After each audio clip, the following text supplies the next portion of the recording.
क्या आपको पता है कि शादी का वादा करके अगर एक लड़का एक लड़की के साथ शारीरिक संबंध बनाता है तो वो कब रेप का ऑफेंस हो सकता है? देखिए, क्रिमिनल कोर्ट्स में अक्सर इस तरीके के केसेस आते हैं जहाँ पे लड़की ये कहती है कि लड़के ने शादी का वादा करा और इसलिए मेरे साथ रेप का जुर्म हुआ है। तो देखिए, लीगली देखा जाए तो रेप का ऑफेंस शादी के वादे पे कब होता है और कब नहीं होता है, ये कैसे पता किया जाता है, इस वीडियो में आज मैं आपको ये बताऊंगा। देखिए, जो हमारी इंडियन पीनल कोड है उसके सेक्शन 375 में रेप को डिफाइन किया हुआ है। तो इस डेफिनेशन में जब एक लड़की अपनी कंसेंट से लड़के के साथ शारीरिक संबंध बनाती है तो 4 सिचुएशंस हो सकती हैं इस डेफिनेशन के हिसाब से जब रेप का ऑफेंस कंसेंट होने के बावजूद भी माना जाता है। तो वो 4 सिचुएशंस कौन सी हैं? सबसे पहली तो वो है कि जब लड़की ने अपनी कंसेंट इसलिए दी हो कि या तो उस लड़की को या किसी उस लड़की के जानने वाले को डेथ की या किसी तरीके की और किसी चोट पहुंचाने का डर लड़के ने दिया गया हो। इस तरीके का डर अगर लड़के ने लड़की के मन में डाला हो तो वो लड़की अगर कंसेंट भी देती है शारीरिक संबंध बनाने के लिए तो वो रेप। दूसरी सिचुएशन हो सकती है जब लड़की संबंध बनाती है एक ऐसे लड़के के साथ जिसको वो अपना पति मानती हो, लेकिन वो लड़का उस लड़की का पति ना हो और ये बात लड़के को पता हो और फिर भी वो शारीरिक संबंध बनाए लड़की के साथ। तीसरी सिचुएशन हो सकती है जब लड़की ने अपनी कंसेंट, अपनी मंजूरी दी हो लेकिन वो एक अनसाउंड माइंड की लड़की हो, किसी तरीके का कोई पागलपन हो,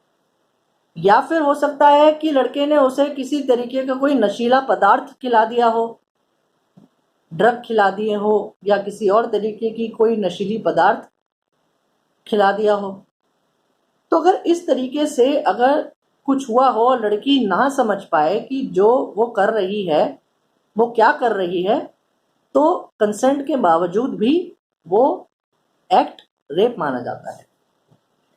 चौथी सिचुएशन ये है कि अगर लड़की 18 से कम उम्र की हो तब भी बजाय इस बात के कि लड़की ने अपनी मंजूरी के साथ शारीरिक संबंध बनाए हो वो एक रेप माना जाता है। तो इस डेफिनेशन के अंदर कहीं भी शादी का झांसा देकर रेप करने को इंक्लूड नहीं किया गया है, लेकिन हमारे ऑनरेबल सुप्रीम कोर्ट ने सेक्शन 90 आईपीसी को भी डिस्कस किया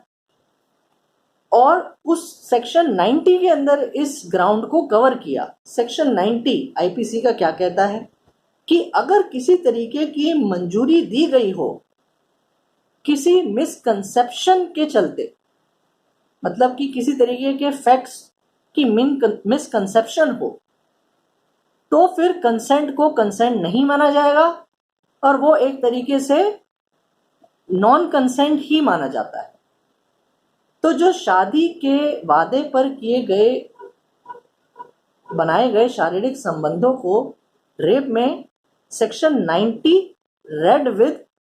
सेक्शन 375 जो रेप को डिफाइन करता है, इस तरीके से ऑफेंस माना जाता है। लेकिन इसके कुछ लीगल ग्राउंड्स हैं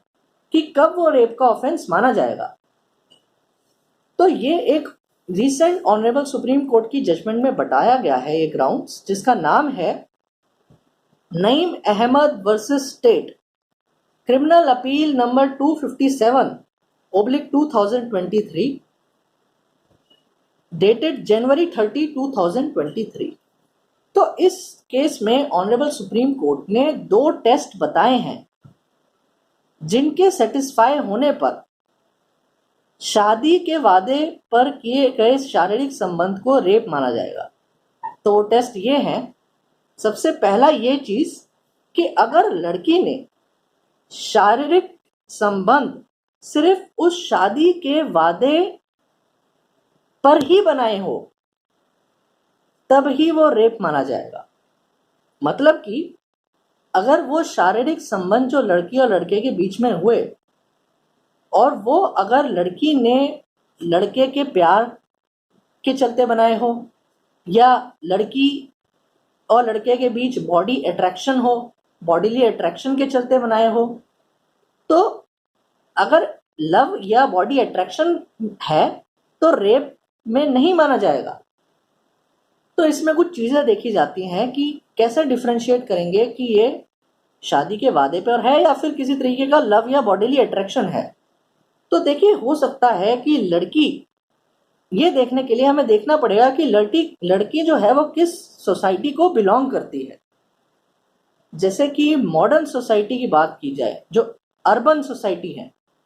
उसमें तो अक्सर ये देखा जाता है कि शादी से पहले ही बॉडी अट्रैक्शन के चलते लड़के लड़की के बीच में बॉडीली संबंध, शारीरिक संबंध बनते हैं और रिलेशनशिप्स बनाए जाते हैं। लेकिन अगर हम जो रूरल सोसाइटीज़ की बात करें तो उन सोसाइटीज़ में आज भी बहुत सी लड़कियां शादी से पहले संबंध बनाने में हिचकिचाती हैं और वो लड़कियां शादी से पहले संबंध नहीं बनाना चाहती। तो ऐसे में जो लड़की मॉडर्न सोसाइटी की है और वो शारीरिक संबंध बना रही है, तो ये प्रेज्यूम भी कर लेता है कोर्ट कि उसे पता है कि ये बॉडी अट्रैक्शन है और वो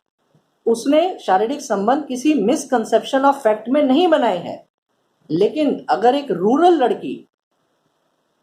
अगर कहती है कि उसने शारीरिक संबंध सिर्फ शादी के वादे पर ही बनाए, तो कोर्ट ये बात मानती है कि हो सकता है लड़की ने शादी के वादे पर ही संबंध बनाए। दूसरी चीज ये देखने के लिए लड़की की इंटेलिजेंस लेवल क्या है ये भी देखा जाता है। अगर एक लड़की हाईली इंटेलिजेंट है, सफिशिएंट इंटेलिजेंस है, उसमें पढ़ी लिखी लड़की है, तो ये माना जाता है कि वो एक दूरगामी सोच रखती है और वो अपने एक्ट का नपा तुला सब कुछ जानती है कि वो जो कर रही है वो कितना सिग्निफिकेंट एक्ट है और उसके फ्यूचर में क्या क्या इम्प्लीकेशंस हो सकते हैं। लेकिन जो एक कम इंटेलिजेंस की लड़की है, हो सकता है कि वो उतनी दूरगामी सोच ना रखती हो और उसकी जो मंजूरी थी शारीरिक संबंध बनाने की वो इसी बात पे हो कि जो लड़के ने शादी का वादा किया है उसी पे उसने संबंध बनाए हो। तो लड़की की इंटेलिजेंस लेवल से भी ये चेक किया जाता है कि लड़की को पता था कि उसने जो मंजूरी दी वो शादी के वादे पर दी या फिर लव था या बॉडीली अट्रैक्शन था। दूसरा टेस्ट जो होना चाहिए सेटिस्फाई, ये है कि जो लड़का है, जो मुजरिम है, उसके मन में शुरुआत से ही शादी करने की इच्छा ना हो और उसने ये वादा सिर्फ इसलिए किया हो ताकि लड़की शारीरिक संबंध बनाने की मंजूरी दे दे। तो एक झूठा वादा किया गया हो, ये भी होना चाहिए लड़के की तरफ से। तो इसमें हमें समझना पड़ेगा डिफरेंस कि ये भी हो सकता है कि जो वादा किया हो वो सच्चा हो शुरू में,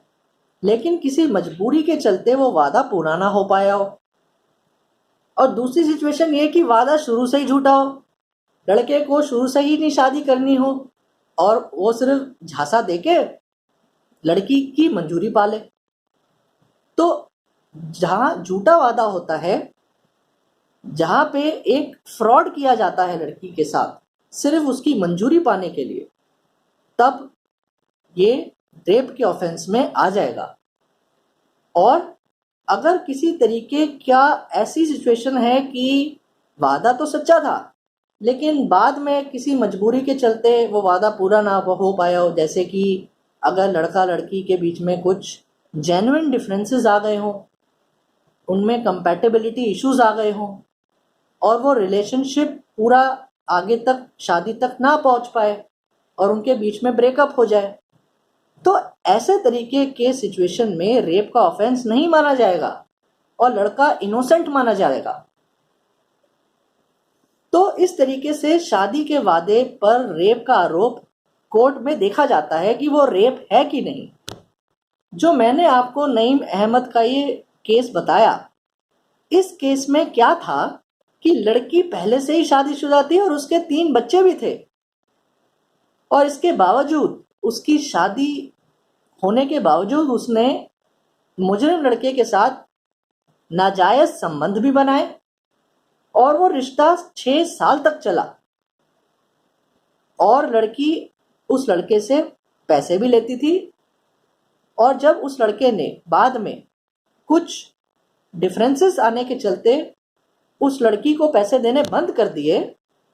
तो लड़की ने ये रेप का केस उस लड़के पे डाल दिया। तो जो डिस्ट्रिक्ट कोर्ट था, सेशंस जज का कोर्ट था, उन्होंने तो इस लड़के को सजा दे दी 10 साल। जब लड़के ने हाई कोर्ट पे अपील करी तो हाई कोर्ट ने सजा को 7 साल कर दिया, 3 साल कम कर दी सजा। लेकिन सुप्रीम कोर्ट ने इन सारी सिचुएशंस को देखते हुए ये देखा कि ये शादी के वादे पर करा गया शारीरिक संबंध नहीं था, तो इसलिए लड़के को ऑनरेबल सुप्रीम कोर्ट ने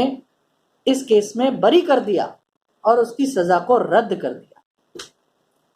तो इस तरीके से कोर्ट में शादी के वादे पर रेप है कि नहीं देखा जाता है। Thank you.